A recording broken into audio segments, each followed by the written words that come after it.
बहुत समय पहले एक छोटे से गांव के पास था एक जंगल। नाम था रहस्यमयी जंगल। कोई उस जंगल के आसपास भी नहीं जाता था और गांव के लोग उसे श्रापित मानते थे। लोग कहते थे वहां पेड़ बातें करते हैं और जंगल खुद हर किसी को पहचान लेता है।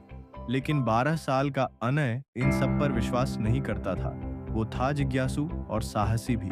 वो कहता, ये सब बड़ों की बनाई कहानियां हैं, पेड़ बातें नहीं करते, वो तो हवा की आवाज होती है।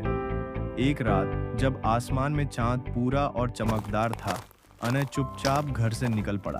उसके पास थी एक टॉर्च, एक छोटी सी छुरी और एक थैला भुनी मूंगफली। वो अकेले ही पैदल चल पड़ा रहस्यमयी जंगल की ओर। जैसे ही वो जंगल में दाखिल हुआ, एक अजीब सी खामोशी ने उसे घेर लिया। ना कोई झींगुर, ना कोई पक्षी, सब कुछ जैसे किसी अदृश्य आदेश पर शांत था। अनय का दिल जोर से धड़क रहा था। एकदम अचानक चांदी जैसा चमकता एक उल्लू उसके सामने से उड़ता हुआ आया और एक पेड़ की डाल पर बैठ गया। उसकी आंखें नीले चांद की तरह चमक रही थीं। उल्लू ने कहा, तुम्हें यहाँ नहीं होना चाहिए। अनय चौंक कर पीछे हटा। कौन हो तुम?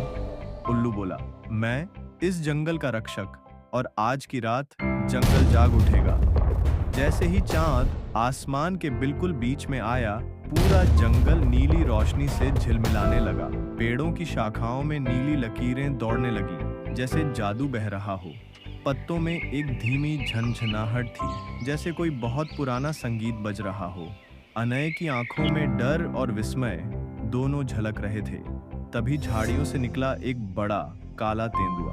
वो अनय की ओर बढ़ा, लेकिन उसने गुर्राया नहीं, बल्कि उसके पास आकर शांति से बैठ गया और बोला, अब तुमने जंगल की यादें सुन ली हैं, अब बताओ, क्या तुम इसकी रक्षा करोगे? अनय बोला, लेकिन मैं अकेला क्या कर सकता हूँ? तेंदुआ बोला, बस इसे समझो और कभी भूलना मत। सूरज चढ़ते ही जंगल फिर शांत हो गया। पेड़ सामान्य दिखने लगे। उल्लू उड़ गया और तेंदुआ भी कहीं गायब हो गया।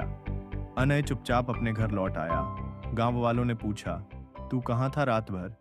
अनय मुस्कुराया और बोला, मैं रहस्यमयी जंगल में गया था। वहां पेड़ सच में फुसफुसाते हैं। समय बीता। अनय बड़ा हुआ। अब वो कोई साधारण लड़का नहीं था, वो बन चुका था रहस्यमयी जंगल का रक्षक। हर पूर्णिमा की रात वो लौटता था उस जंगल में, पेड़ों की फुसफुसाहट सुनता था और जंगल की कहानियों को जिंदा रखता था। नीति शिक्षा। प्रकृति को सिर्फ आंखों से देखने से काम नहीं चलता, उसे दिल से भी सुनना पड़ता है, और जो ध्यान से सुनता है वही बनता है उसका सच्चा रक्षक।